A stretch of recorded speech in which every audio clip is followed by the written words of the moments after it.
We're bringing some new content onto the channel. Today we are reacting to Death Battle Korra versus Storm. Now, if you know me, I am a big fan of both The Legend of Korra and Marvel in general, but Storm. So immediately I'm gonna go with Storm, just because Storm is Storm. Now, do I think it's gonna be an easy fight? Low key, yes. But I know because it's a death battle, it can't be. So let's see who statistically would win the battle between Korra and Storm. Avatar Korra, the master of all four elements. Storm, the X-Men's goddess We of like the storms. 5 videos in. Weather. Sorry, y'all. The building blocks of our natural world are nothing if not tempestuous and unpredictable. Which means you gotta be some kind of badass to control them. He's Wiz and I'm Boomstick. And it's our job to analyze their weapons, armor, and skills to find out who would win a death Let me know battle. who y'all got in the comments. I'm still Team Storm. Avatar Aang, savior of the world, uniter of 4 nations, destroyer of cabbages. But like all avatars, after decades of service, he passed away. Humanity would have to move forward and prepare his next reincarnation to take up his mantle. But who could fill Aang's shoes? Her name was Korra. Wiz, who is that? Did you leave the door open again? Deuces, gents. Unlike her carefree predecessor, the hot-headed, obstinate Korra was an Avatar prodigy from day one. I'm the Avatar. You gotta deal They did with train it. her from Well, day Aang one. struggled to accept his role in the world. Korra never wanted Cool to be name, anything Korra. else. Not only is she an expert hand-to-hand fighter on her own, as a bender, Korra can manipulate the natural world around her through martial arts. And as the Avatar, she is the only living being who can bend all 4 elements at once. Water, earth, fire, air. Not you. Straight from the Southern Water Tribe, Korra can control tendrils of water, form massive walls of ice, and generate huge tsunamis. Aang once raised the sea level to put out these huge fires. Looking at the size of the area and what did it take to submerge it, he had to move over 35 million metric tons of water. And since Korra is a reincarnation of Aang and every past Avatar, she should be just as Boo, powerful. they're using With Aang earthbending, strength for Korra can Korra. heave big-ass boulders around. Korra She got can beat control up, like, metal every and even tear episode, apart no the way. ground beneath her enemy's feet. Kind of like when her Avatar ancestor Kyoshi broke up a chunk of a Now, continent, Kyoshi- dragged it across a bay, and basically just created a new Kyoshi island might get named after herself. Queen shit. By measuring the size of the island to get its mass and the size of the bay to get the distance Kyoshi dragged it, displacing this much rock would require an energy over 21 gigatons of TNT. That's almost 15 times more energy than the entire world's nuclear arsenal detonating at the Kyoshi, same I'm not time. surprised. With firebending, Korra can fire blasts of, well, fire, jet into the sky like a rocket, or breathe like a friggin' dragon. The perfect element to match Korra's hot-headed temper. However, her final element was completely different. Due to its inherently zen, free-flowing nature, Korra struggled at first to master airbending. But like all good prodigies, she figured it out anyways. With airbending, Korra can shoot powerful gusts of wind, fly around on tornadoes, and create a cute little air scooter. She used this element to defeat the bloodbender Amon, who was fast enough to dodge lightning. He is not the only one. Zuko and Iroh have caught and dodged lightning as well, and Iroh even caught one from the sky. Yeah. The leader of a lightning bolt moves An at angry 60,000 directed meters one, per right? second. Comparing the distance Amon moved relative to the bolt, he must have been moving over 200 times the speed of sound. I wonder if they're Korra's more actually than doing just a math. They're just badass throwing martial numbers arts up there. superhero, she also acts as the bridge between the mortal and spirit worlds. The spirit world is a separate plane of reality, and Korra is stronger while she's physically there. Her direct connection isn't coincidence. She and every avatar before her are fused with the spirit of light, Rava.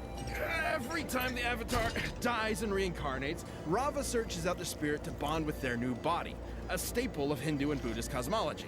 I've done a lot of research into reincarnation, which I'll demonstrate today with Boomstick and this anvil. Wait, whoa, Yikes. Now, the Boomstick, Avatar is I usually hate for no reborn into a reason. different nation, but I've set this up so Boomstick will reincarnate into the nearest vessel, this identical clone body. hey Wiz, I feel funny. Why did you do me? Not the Scooby-Doo in the background. Cut off his leg and everything.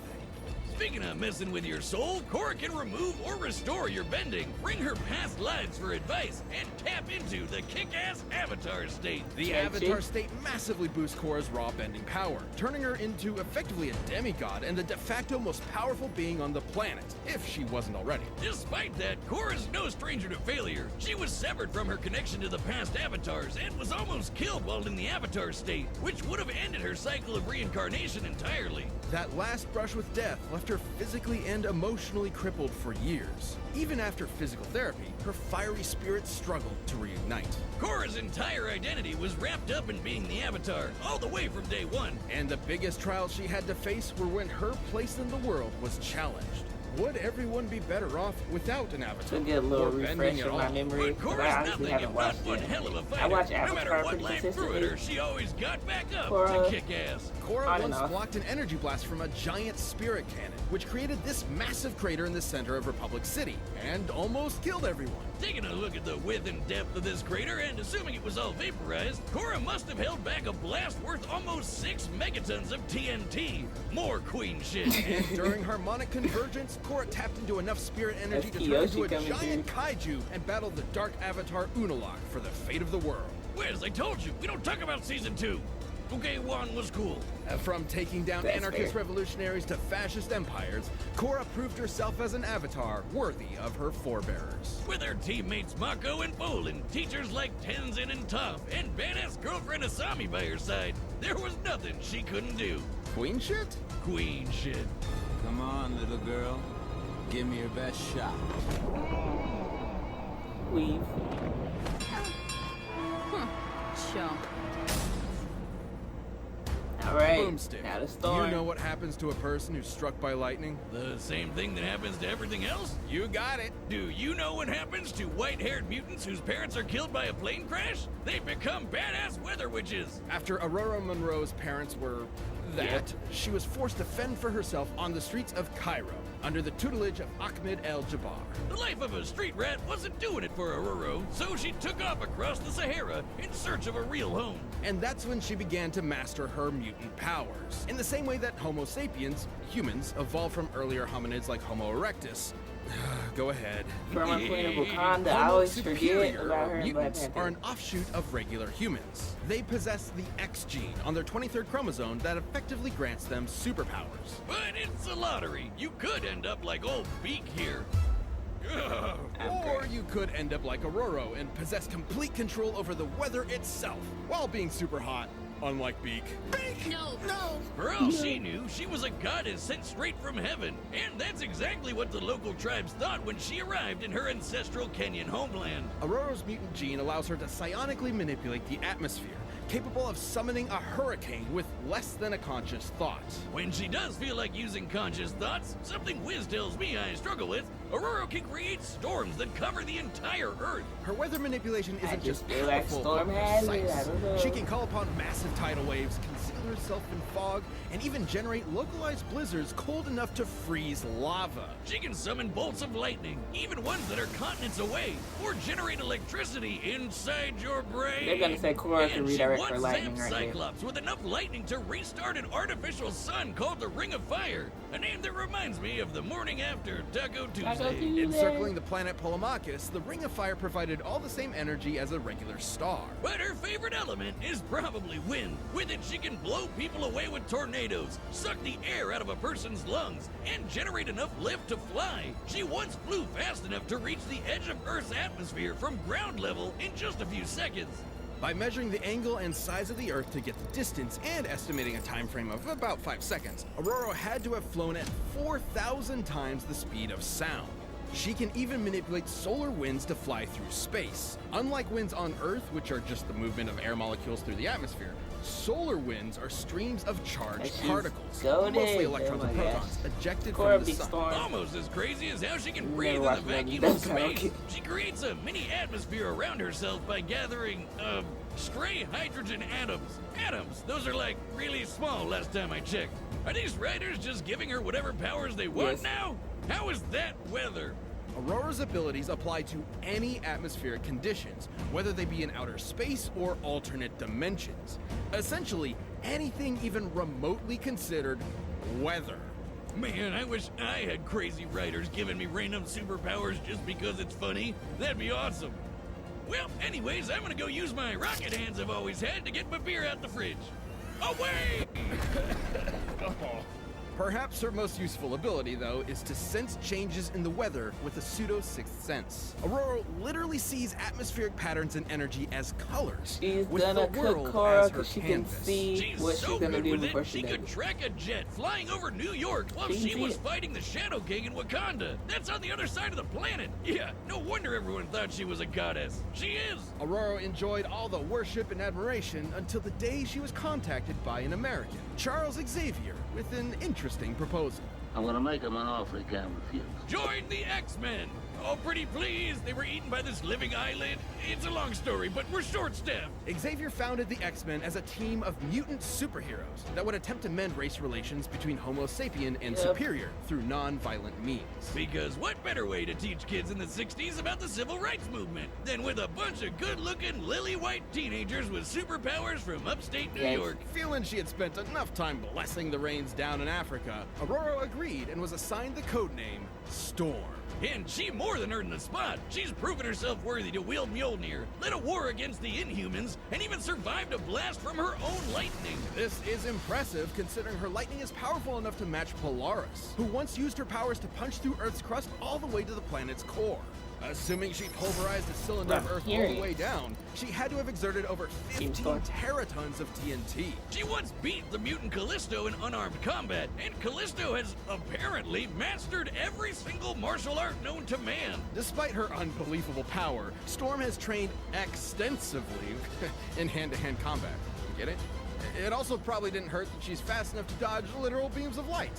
But did you get it, though? Yes, Nope. we got it. And after kicking Callisto's ass, she became the queen of these sewer-dwelling mutants called the Morlocks. She really just couldn't escape being worshipped, could she? Even by grody underground monster people. Well, she later married the Black Panther T'Challa and became queen of Yeah, Wakanda, that's too. something I always forget about her, runs the T'Challa. gamut. But even demigods have their Achilles heels. That plane crash from her childhood left her crushed under rubble for days, giving her a bad case of claustrophobia that rears its ugly head every once in a while. But that's not enough to stop this queen. After the departure of Scott Summers, Storm became the leader of the X-Men, because of course she did. And when Geordie LaForge eventually came crawling back, the two fought over who would lead the team. Despite Scott literally being able to shoot death lasers from his eyes, Storm kicked his ass. And even better, she didn't even have her powers. Right? That's what she had to As know it about. should be, because there's no one more devoted to her team than Storm is. She may be an Omega-level mutant, but her greatest superpower is her bottomless compassion. Mess with her team, and you'll watch as Aurora's heart of gold quickly turns to ice, as she quite literally steals your breath away. Testing me, It's time you remembered why they call me Storm. All right, the bets are set, and we've run the data through all possibilities. All right. But first, if you're dealing with the emotional weight of leading the X-Men or maintaining the balance of the elements, or, you know, normal stuff because it's 2021 and everything's on fire, check out BetterHelp. This episode of Death We're gonna Battle is skip the sponsored sponsor. by BetterHelp. All right, we're back.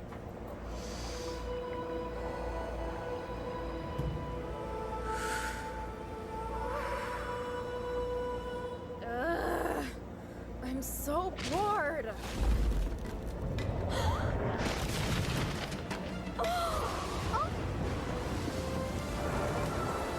Your powers are impressive, but you lack discipline.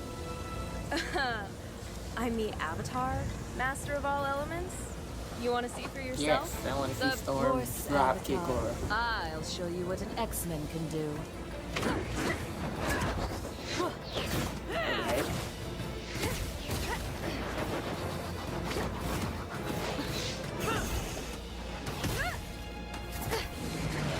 Looks like she should be able to see that because whoever.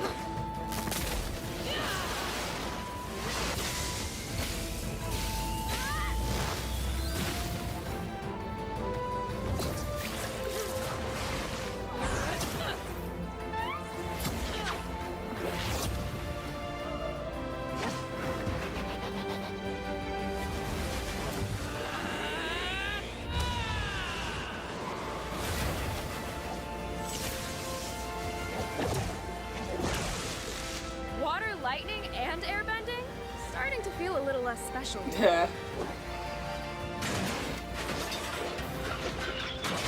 Ah, crap. Claustrophobia.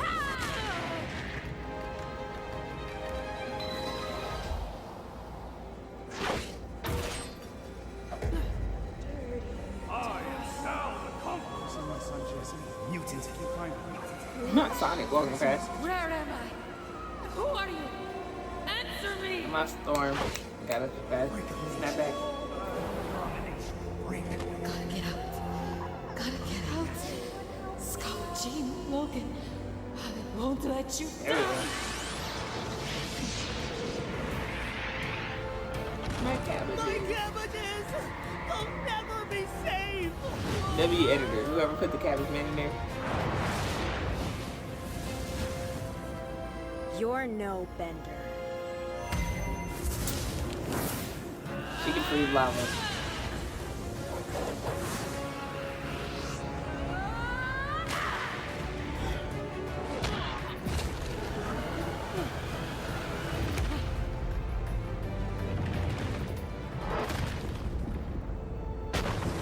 There we go.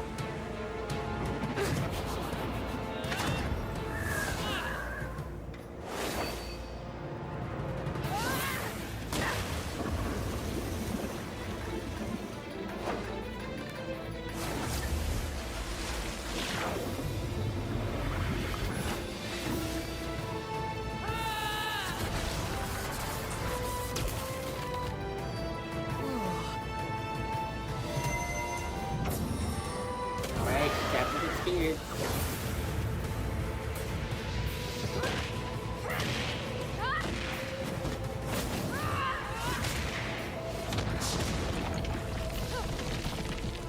I know what you are, Spirit of Storms. Exactly.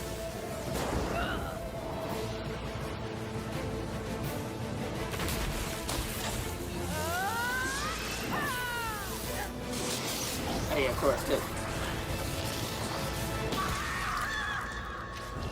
W Storm.